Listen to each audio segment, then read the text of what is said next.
자,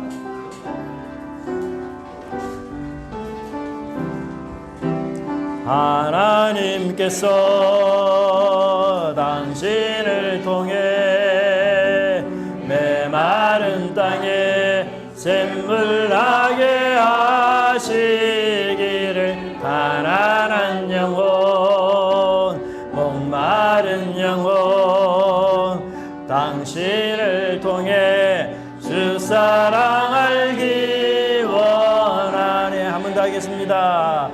우리 좌우로 돌아보면서 축복하는 마음으로 찬양했으면 감사하겠습니다. 메마른 땅에 샘물 나게 하시기를 가난한 영혼 목마른 영혼 당신을 통해 주 사랑 알기 원하네. 아멘. 네. 여러분 운전할 때 우리가 참 실수하고 놓칠 수 있는 것 중에 하나가 바로 이 사각지대가 아닌가 그 생각이 듭니다. 우리 백밀러에도 룸밀러에도 보이지 않는 이런 공간이 있죠. 분명히 옆에 차가 있는데도 눈에 보이지 않아서 이 차선을 변경하려 하다가 이 사각지대에 있는 차를 제대로 보지 못해서 이 사고로 일어나는 그런 경우도 있습니다. 우리 심리학으로도 보면은 조 해리의 창이라는 이론이 있는데요.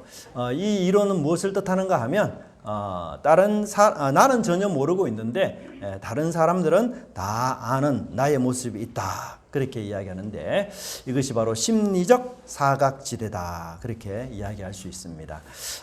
인간은 누구나 보고 싶은 것만 보려는 확정 편향을 갖고 있는데요.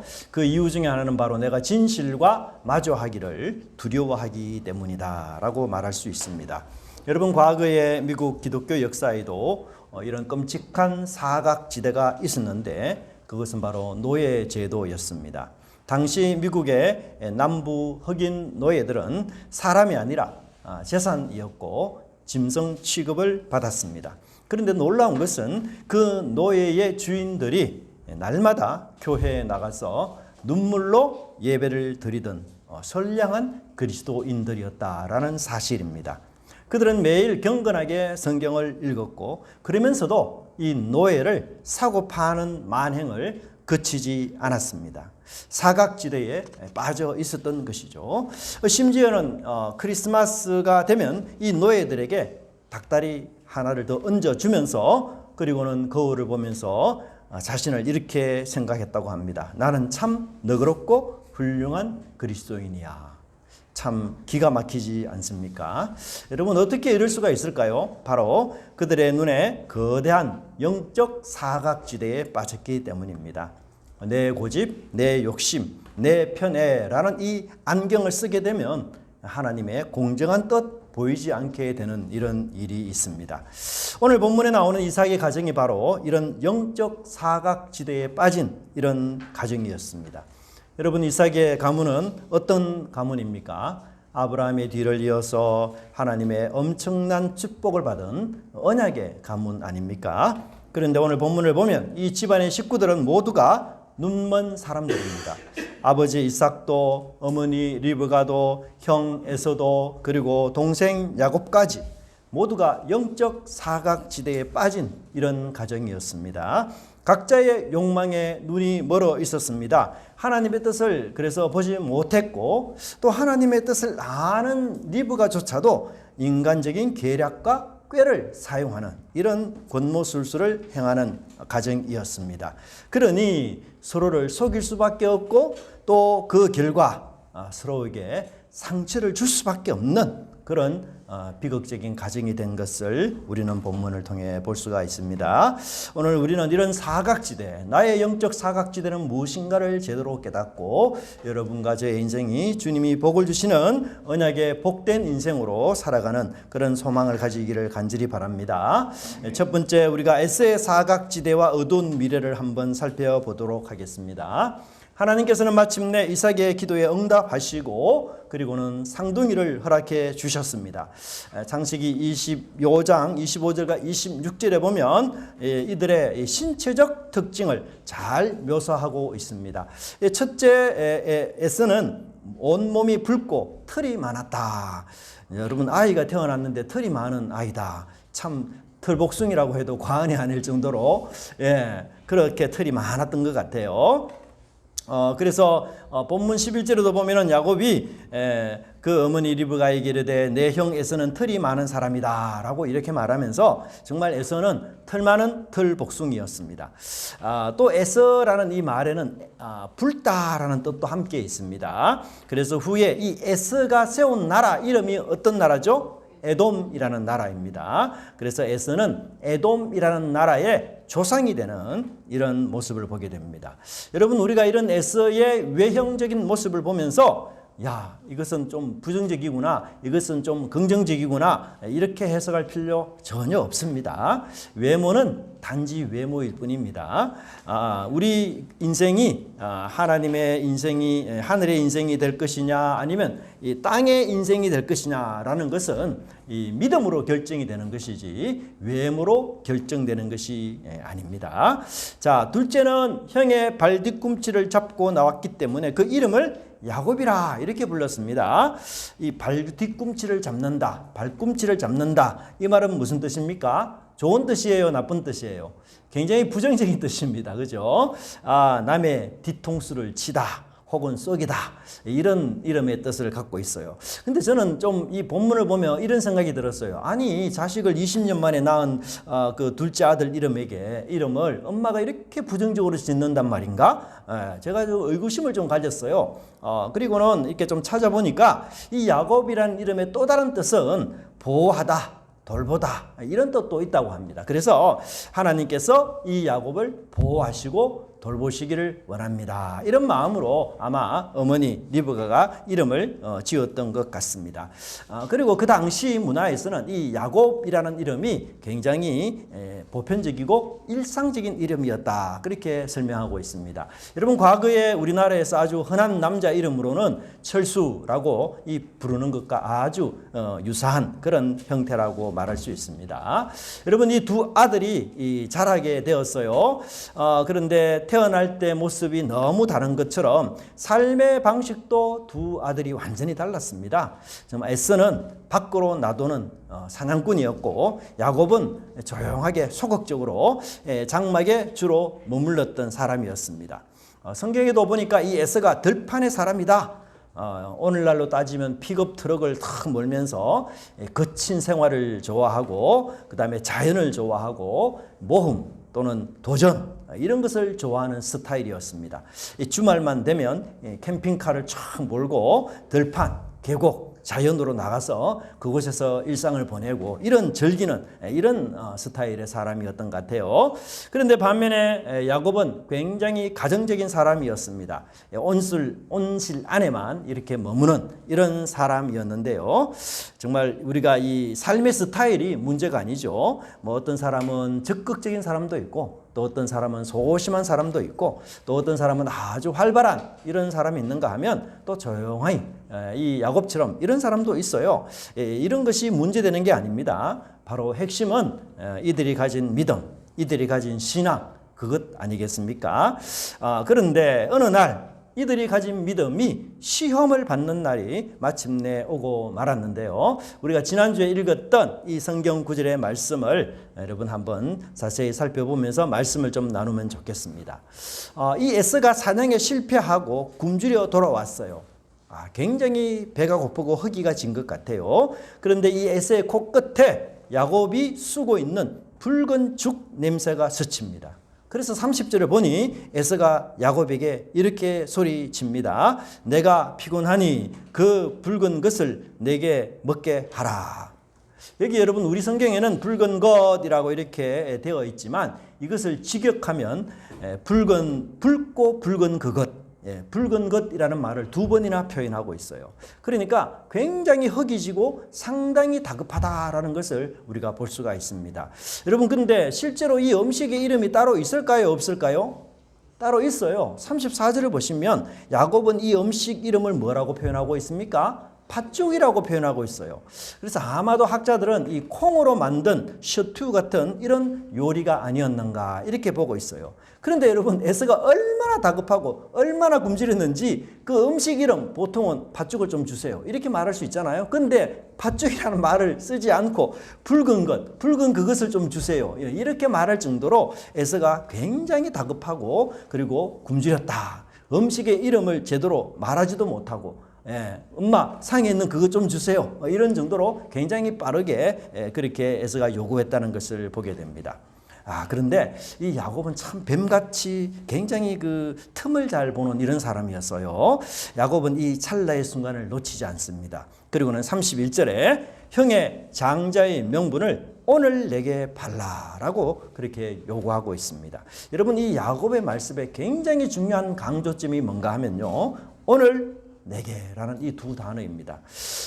야곱은 에서가 사냥해서 돌아와 극도로 피곤해진 그 약점의 순간, 즉 오늘의 이 시간, 오늘의 이 타이밍을 절대 놓치지 않으려고 합니다. 그래서 에서의 약점을 꽉 물고 늘어지려는 이런 계획을 야곱이 세웠던 것입니다. 자신의 손에 이 에서가 가진 장자권을 거머쥐기 위해서 이 에서의 약점을 최대한 활용하는 이런 야곱의 끈질긴 모습을 우리가 보게 되는데요. 33절에 다시 이 두 단어가 한 번 더 나타납니다. 야곱이 이르되 오늘 내게 맹세하라. 또다시 오늘 내게라는 말을 사용하면서 이 에서를 압박하고 있는 것을 보게 됩니다. 여러분, 야곱이 이 정도로 아주 치밀한 말투를 쓰는 것을 보면 오늘의 이 거래를 성사시키기 위해서 야곱이 오래전부터 계획하고 의도했다라는 것을 우리는 눈치챌 수가 있습니다. 여러분, 에서가 들판 나가서 사냥하지만 매번 사냥에 성공하는 것은 아니지 않습니까? 사냥에 실패해서 굶주려 돌아오는 이 형의 패턴 보니까 그것을 완벽하게 이 야곱이 다 판단을 한 거죠. 그리고는 음식에 가장 취약할 그 시점, 그 시간을 정확하게 계산해서 그리고는 아예 길목을 딱 잡고서 아주 맛있는 요리를 하면서 의도적으로 냄새를 풀풀 이렇게 피웠던 것입니다.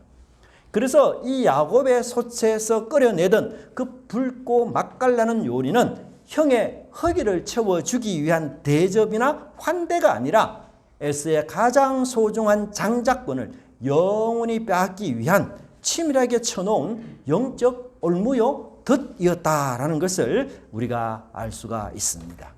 그런데 에서가 너무 어리석습니다. 이 치밀한 덫 앞에서 에서의 대답은 32절에 너무나도 기가 막힌 말을 하고 있습니다. 내가 죽게 되었으니 이 장자의 명분이 내게 무엇이 유익하리요.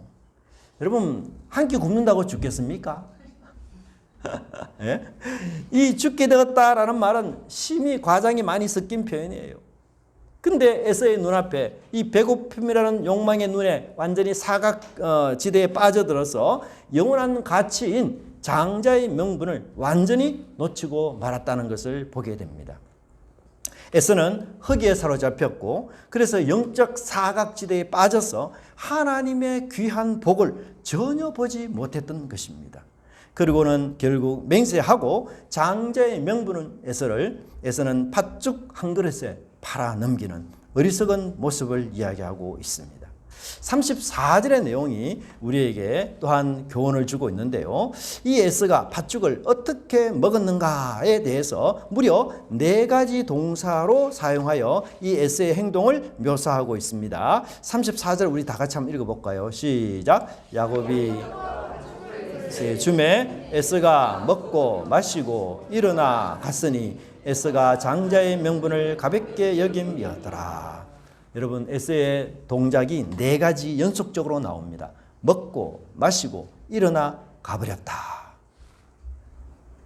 여러분, 보통은요, 사람들이 상황이 너무너무 다급해서 바보 같은 거래를 하고 그렇게 약속을 했다 할지라도 허기가 어느 정도 채워지면, 시장기와 목마름이 어느 정도 해소되면, 아이고 내가 바보짓 같은 이런 일을 했구나, 이거 좀 너무너무 내가 어리석은 짓을 했구나, 그렇게 후회하면서 뭐라고요? 야곱에게 재협상을 하려고 하지 않겠습니까? 야, 팥죽 한 그릇에 장자권은 너무 심하지 않느냐 이러면서 다시 제안을 할 거예요. 근데 에서는 어떻습니까, 여러분? 먹고 마신 후에 그냥 일어나 가버리고 말았다. 재고조차 하지 않았다. 다시 생각해 볼 가치도 없었다.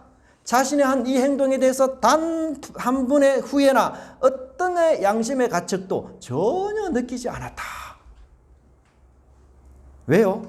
장자의 명분을 가볍게 여기기 때문이다 라고 설명하고 있습니다. 여기 가볍게 여긴다라는 말은 멸시하다, 배설물처럼 그렇게 쓰레기 취급한다 라는 뜻이 있습니다. 여러분에서는 미래에 주어질 하나님의 복보다도 지금 당장의 허기, 지금 당장의 배고픔을 해결하는데 훨씬 더 중요하다고 생각했습니다. 여러분, 이 사소한 팥죽 한 그릇, 이 선택이 가져온 그 결과 너무너무 비참하고 참혹했습니다. 사실 이 팥죽 한 그릇을 팔고 사는 이 행위는 뭐 사소한 것 아니에요. 시시한 것 아닙니까? 그런데 이 사건이 후에 얼마나 큰 폭풍우를 몰고 올지는 여러분 에서가 전혀 생각하지 못했던 그런 어리석은 사람이었습니다. 여러분, 기상학에 나비 효과라는 것이 있습니다.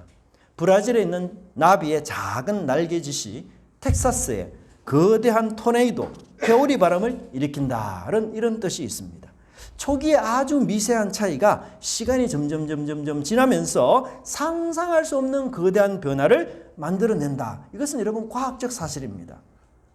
일전에 저도 타이어에 실바람이 빠지기 시작했어요. 처음에는 표시도 잘 나지 않고 몰라요. 근데 한 며칠 운행하다 보니까 타이어가 완전히 납작하게 그렇게 바람이 거의 다 빠져가지고 정말 위험한 순간을 맞이할 뻔했다라는 생각이 들었습니다. 근데 여러분, 오늘 본문도 마찬가지입니다. 이 사소한 사건이 하나의 계기가 되어서 이제 이 두 사람의 미래가 완전히 다른 방향으로 결정되었다는 것을 성경은 말하고 있습니다. 부엌 구석에 일어났던 그 팥죽 한 그릇의 작은 날개짓이 수백 년 후에는 어떤 결과가 이어졌습니까? 이스라엘과 에돔이라는 두 민족의 운명이 완전히 갈라지는 거대한 영적 토네이도가 되어버렸던 것입니다. 여러분, 야곱은 마침내 하나님의 언약을 이어받은 믿음의 조상이 되었지만 에서는 영원한 하나님의 구원의 계보에서 탈락하여 메마른 광야 에돔 족속의 나라로 전락하고 마는 것입니다. 신약 성경은 히브리 기자는 이 수천 년이 지난 이후에도 에스의 이런 모습에 대해서 우리에게 이런 경고를 주고 있습니다. 팥죽 한 그릇을 위하여 장자의 명분을 판 망령된 자 에서를 주의하라. 에서를 성경은 망령된 자라고 그렇게 표현하고 있지 않습니까? 여러분, 순간의 사소한 선택이 영혼을 결정하는 이런 놀라운 사실을 꼭 기억하시기 바랍니다. 배고픔과 흙이라는 그 작은 욕망에 내가 사로잡혀서 그 사각지대에 빠져서 다시는 그 사각지대에서 빠져나오지 못한 채 하늘의 신령한 유업을 상실하는 어리석은 인생이 되지 않기를 간절히 바랍니다. 여러분, 우리의 역사 속에서도 이러한 사소한 방심 그리고 사소한 선택이 정말 전쟁의 운명을 바꾸는 이런 일들도 일어난 것을 보게 됩니다. 1815년 세계 역사를 바꾼 워털루 전쟁이 바로 그것입니다. 여러분, 이 워털루 전쟁에는 프랑스의 영웅 나폴레옹 황제의 마지막 전투였습니다.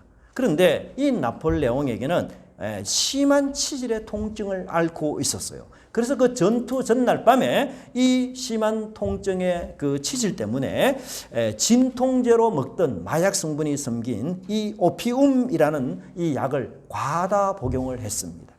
그런데 그 과다 복용 때문에 그 다음날 아침 나폴레옹이 깊은 잠에서 제대로 일찍 깨어나지 못했어요. 그리고는 공격 명령을 몇 시간이나 지체하게 되고 결국 그 사이에 영국과 프로이센 연합군이 전열을 정비해서 나폴레옹의 무적 군대는 대패를 하고 제국은 몰락하는 이런 일로 떨어졌다라고 말하고 있습니다. 여러분, 황제의 이 치질의 통증 그리고 늦잠이라는 사소한 나비 날개짓이 여러분 유럽 전체의 지도를 바꾸는 거대한 토네이도가 되었다는 것을 우리는 보게 됩니다. 여러분, 에서에게는 이 팥죽이 나폴레옹의 진통제였고 자신의 영혼을 잠들게 하는 아편이었던 것이었습니다. 당장의 허기를 면하기 위해 내린 이 사소한 결정, 이것이 그의 장자권과 그의 인생의 미래, 그 후손의 미래를 통째로 날려버리는 이런 일들이 일어나게 되었던 것입니다. 여러분, 장자권이 무엇입니까? 아버지의 재산을 2배로 받는 이 경제적 권리일 뿐만 아니라 아브라함으로부터 이어지는 하나님 나라의 영적 계보를 잇는 제사장적 권한이었습니다. 그런데 에서는 눈에 보이지 않는 이 영원한 축복을 눈앞에 모락모락 김이 나는 붉은 팥죽 한 그릇으로 맞바꾸고 말았던 것입니다. 배가 고프다라는 핑계로 하나님이 우리에게 주시는 그 영원한 은혜를 일회용 소모품으로 전락시키고 만 것입니다. 집을 팔고 냉장고를 팔고 땅을 팔아서라도 천국을 사야 할 사람이 오히려 천국을 팔아서 집을 사고 땅을 사고 팥죽 한 그릇을 사는 이 어리석은 모습들을 우리는 보게 되었습니다. 그렇다면 여러분, 야곱은 잘한 것일까요? 그렇지 않아요. 이 야곱의 속임수, 이기심, 이 도덕적 과오는 절대로 정당화될 수가 없습니다. 남의 약점, 그것도 형의 약점을 이용해서 아주 비열한 짓을 한 것 아닙니까? 그리고 하나님의 장자권이라는 것은 내가 빼앗고 내가 취한다고 얻을 수 있는 게 결코 아니에요. 하나님의 때에 하나님이 주시기 때문에 받는 것입니다. 여러분, 그런데도 성경은 이 야곱을 버리지 않아요. 왜요? 야곱의 수단, 야곱의 방법이 잘못되었지만 그가 장자권이 가지고 있는 그 언약적 가치를 너무너무 소중하고 너무너무 위대하고 너무너무 귀한 것으로 보았기 때문이었습니다. 에서의 눈에는 눈에 보이는 현실의 노예가 되었지만 야곱은 눈에 보이지 않는 미래 언약에 붙들려 살았던 사람이었습니다. 여러분, 오늘 많은 현대인들이 에서의 삶을 살고 있습니다. 당장의 유익과 편의 때문에 사각지대에 빠져 살아가고 있습니다. 먼 미래를 내다보지 못합니다. 그래서 하나님의 약속, 하나님의 이 은혜를 헌신짝처럼 내버립니다. 주일 예배의 자리를 지키는 대신 눈앞의 수당을 위해서, 세상의 모임과 즐거움을 위해서 사각지대로 향하는 때가 얼마나 많습니까? 우리는 때로 또 에서처럼 핑계를 댑니다. 내가 지금 힘들어 죽겠고 내가 지금 당장 피곤해 쓰러지겠는데 예배가, 기도가, 사명이 하나님의 자녀라는 이 명분이 도대체 내게 무슨 유익이 있단 말이냐. 하지만 여러분, 기억하십시오. 사단이 노리는 것은 우리의 팥죽 몇 그릇이 아니에요. 팥죽을 주는 척 하면서 우리의 가장 고귀한 신분, 하나님의 자녀라는 그 명분을 통째로 빼앗아가고자 하는 권모술수라는 사실을 반드시 기억하셔야 됩니다. 사단에게 하나를 내어주면 결국은 미래까지 다 내어주게 되어 있는 것을 우리는 반드시 기억하셔야 됩니다. 주일 성수, 이거 하느냐 마느냐 하는 것은 사소한 문제. 때로 하나님의 말씀을 우리가 듣느냐 마느냐 하는 것은 사소한 문제일어요. 돈을 버는 것보다 더 사소한 거 아닙니까? 기도를 할 거냐 말 거냐 사소한 것이에요. 그런데 그 사소한 날개짓이 쌓이면 어떤 일이 일어날까요? 시간이 지나면 우리의 결과, 우리 인생의 결과는 어떤 결과를 가져올까요? 우리 가정, 우리 자녀들의 영적 운명이 바꾸는 거대한 축복의 바람이 될 수도 있지만 반대로 파멸의 회오리 바람이 될 수도 있다는 사실을 꼭 기억하시기 바랍니다.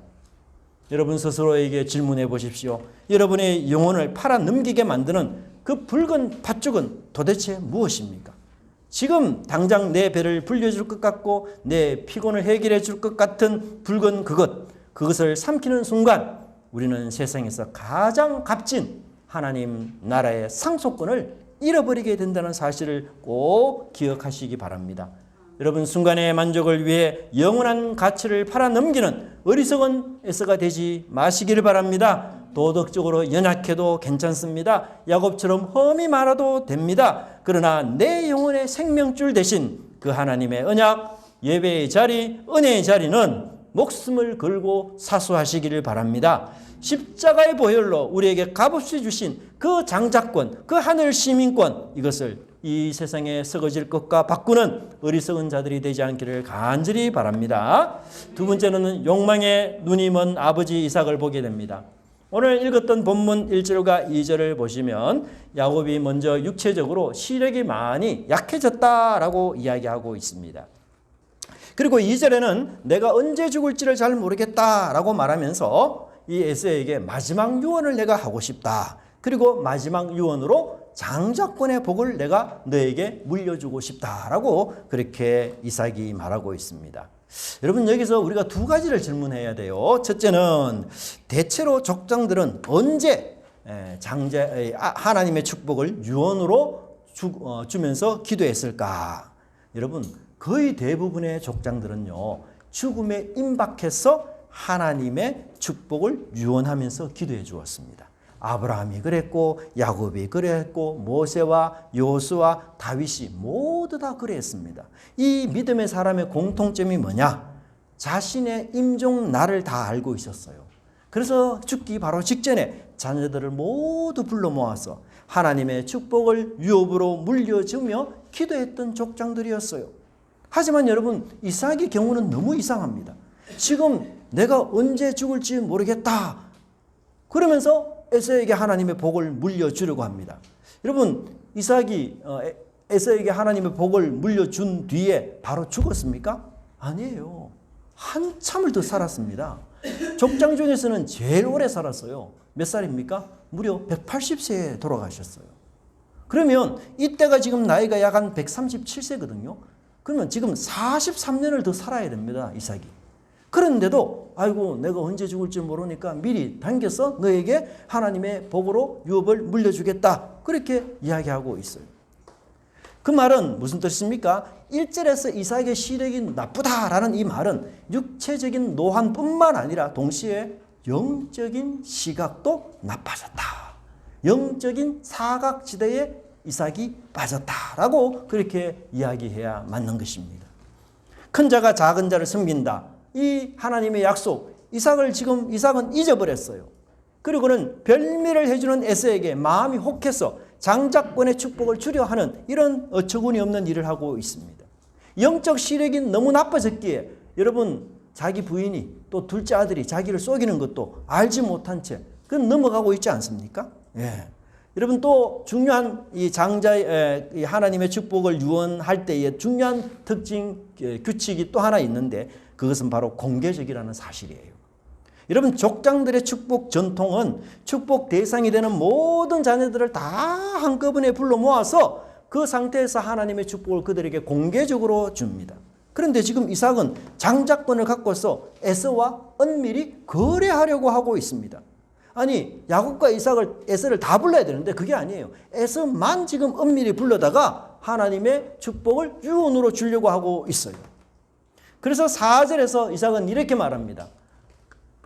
내가 즐기는 별미를 만들어 내게로 가져와서 먹게 하여 내가 죽기 전에 내 마음껏 네게 축복하게 하라.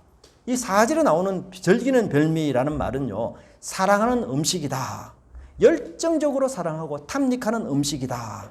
그냥 내 영혼이 중독될 만큼 미치도록 갈망하는 음식이다. 이런 뜻이 있어요. 여러분, 이삭이 이 고기 사랑, 그 입맛의 탐닉이 얼마나 유별하고 집요했는가를 우리에게 알려주고 있습니다.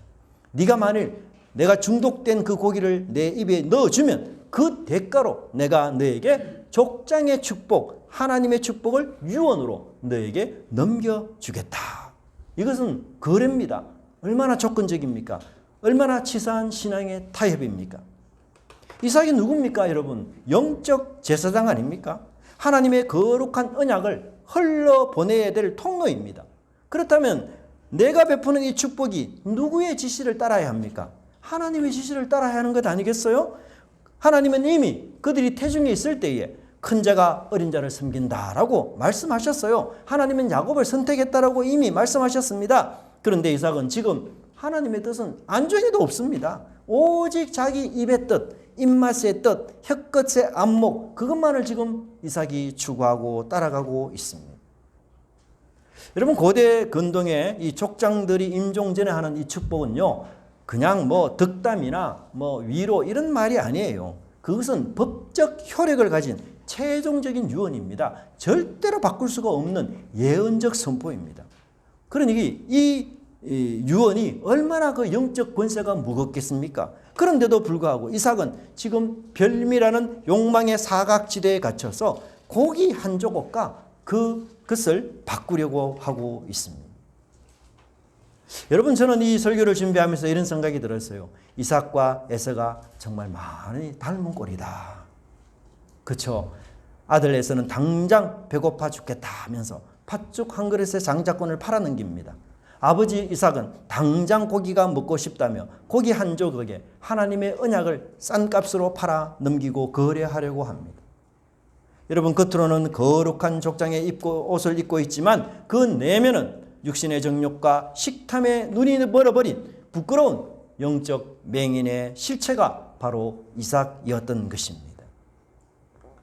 여러분, 바다 깊은 심해에는 이 초롱아귀라는 아주 기괴한 물고기가 살고 있습니다. 이 물고기는 머리 위에 마치 낚싯대처럼 생긴 더듬이가 있어요. 그리고 그 끝에는 밤하늘에 반짝이는 별처럼 아주 빛나는 불빛이 끝에 딱 달려 있습니다. 어두운 심해에 이 빛은 작은 물고기들에게는 너무나 매혹적인 서치라이트입니다. 그래서 주변에 있는 작은 물고기들은 그 불빛을 바라보면서 그것이 자신을 올무에 빠뜨리는 덫인지도 모른 채 홀린 듯 그 불빛에 다가오게 되고, 그 불빛에 닿는 그 찰나의 순간에 여러분, 이 초롱아귀의 입을 한번 보십시오. 얼마나 거대합니까? 입이 몸의 3분의 2는 차지하지 않겠습니까? 예? 예. 그래서 순식간에 그 물고기를 삼켜버립니다. 오늘 본문의 이삭은 바로 이 초롱아귀의 빛에 미혹된 미련한 물고기 같지 않습니까? 입에 착 감기는 그 별미라는 불빛에 홀렸습니다. 육신의 식탐 그리고 마다들에 대한 편애 때문에 영적인 분별력을 상실하고 잃어버리고 말았던 것입니다. 이삭은 여러분, 나이가 많아 육신의 눈이 먼 게 아니에요. 그는 그 육신의 별미를 탐하느라고 영혼의 눈, 신령한 안목까지 완전하게 멀어버린 맹인이 되고 말았던 것입니다. 이삭이 이렇게 하나님의 질서를 무시하고 그 별미에 취해서 에서에게 축복하려 했던 그 고집의 결말이 어떻게 끝이 납니까? 그 집안은 거짓과 속임수로 찢어지고 형제간에 칼부림이 일어날 뻔했으며 아내 리브가는 이제 야곱과 평생 헤어져서 다시는 만나보지 못하는 비극에 이르게 되지 않았습니까? 사랑하는 성도 여러분, 오늘 이 이삭의 부끄러운 모습을 보면서 우리는 두려운 마음으로 우리 자신에게 질문해야 할 것입니다. 오늘 나를 영적 맹인으로 만들고 있는 것, 나를 유혹하는 별미, 그것은 과연 무엇인가? 어떤 분에게 그 별미는 돈과 재물일 수 있습니다.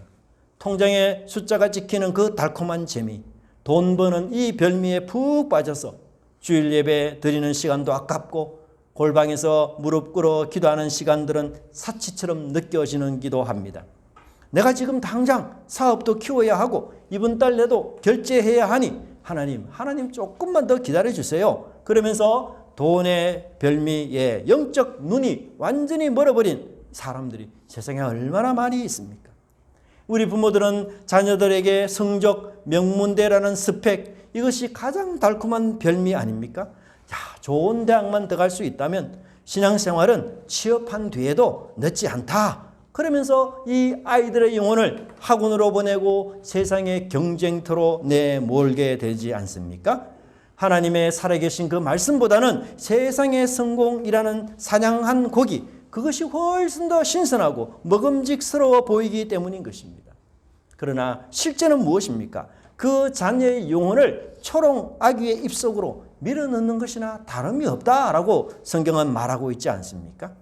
또 어떤 사람에게는 남의 평판, 세상의 쾌락과 즐거움, 내 자존심이 별미가 됩니다. 내 입맛에 맞는 것, 내 귀에 달콤한 것, 내 자존심을 세워주는 자리, 그것만 찾아다니니 하나님이 내게 원하시는 거룩한 사명의 방향, 십자가의 좁은 길은 완전히 잃고 이제 길을 잃은 그런 방탕아가 되어버리는 것입니다. 여러분 기억하십시오. 신앙은 속도가 아니라 방향이에요. 아무리 내가 열정적으로 달려가고 있어도 그것이 내 육신의 입맛을 향해 달려가는 길이라면, 그것이 아무리 먼저 가고 남들보다 앞서가는 길이라 할지라도 결국은 초롱아귀의 입속으로 들어가는 탐욕의 질주일 뿐이라는 사실을 꼭 기억하셔야 됩니다. 하나님의 뜻을 거스르고 내 정욕을 채우기 위해 취하는 이 별미는 당장의 입에는 꿀송이처럼 달지는 몰라도 결국은 우리 가정과 나의 영혼을 또는 우리의 미래를 통째로 파괴하는 아주 치명적인 독약이 된다는 사실을 여러분 꼭 기억하시기를 간절히 바랍니다. 여러분 오늘 여러분의 삶을 움직이는 진짜 동기는 과연 무엇입니까? 하나님의 서슬푸른 말씀입니까? 아니면 내 육신이 원하는 따끈따끈한 별미입니까? 이삭의 눈을 멀게 한 것은 나이가 아니라 고기 한 조각이었어요. 에서에게 영혼을 앗아간 것은 단지 팥죽 한 그릇 뿐이었습니다. 눈앞에 입맛을 거스르고 하나님의 말씀에 온전히 서 있을 때 우리의 가정, 우리의 교회, 우리의 가문은 하나님의 복을 전하는 통로가 되며 세상을 살리는 진짜 축복의 통로가 될 것을 꼭 믿으시고 이 복을 누리시는 저와 여러분의 삶이 되기를 간절히 바랍니다. 기도하겠습니다. 하나님, 저희들의 영적인 눈을 밝혀 주시옵소서. 영적인 제사장이면서 족장임에도 불구하고 이삭은 고기 한 조각이라는 별미에 눈멀어 사각지대에 빠져 하나님의 거룩한 언약을 팽개치고 아버지 하나님 인간의 정욕과 편애를 따라 축복하려 했던 이 이삭의 맹인됨을 보며 우리 자신을 돌아봅니다. 하나님, 저희들도 세상의 성공이라는 별미, 돈과 명예라는 달콤한 별미에 중독이 되어서 심해의 초롱아기 불빛처럼 우리를 파멸로 이끌음에도 불구하고 깨닫지 못하고 미련한 자들 아니었습니까? 사단의 올무를 향해 홀린 듯 걸어가고 있는 우리 영적 불감증을 하나님 불쌍히 여겨주시고 용서하여 주시옵소서. 우리 자녀들에게, 우리 후손들에게 신앙의 유산보다는 세상의 스펙이라는 사장고기를 더 갈망하며 먹이려 했던 우리 연약함을 긍휼히 여겨주시고 용서하여 주시옵소서. 이제는 우리 육신의 입맛을 채워지는 이 별미의 가면을 과감히 내던지고 내 뜻, 내 계획이 아닌 하나님의 말씀에 온전히 서서 살아가는 것이 우리 삶의 유일한 동기가 되게 하여 주시옵소서. 그래야 우리 눈이 열려 영원한 하늘 가치를 보게 하시고 우리가 서 있는 이 가정과 교회와 일터 속에서 하나님의 긍휼한 축복만을 온전히 흘려보내는 신령한 제사장과 지도자들이 다 될 수 있도록 주님께서 함께하여 주시옵소서. 감사드리고 예수님 이름으로 기도드리옵나이다. 아멘.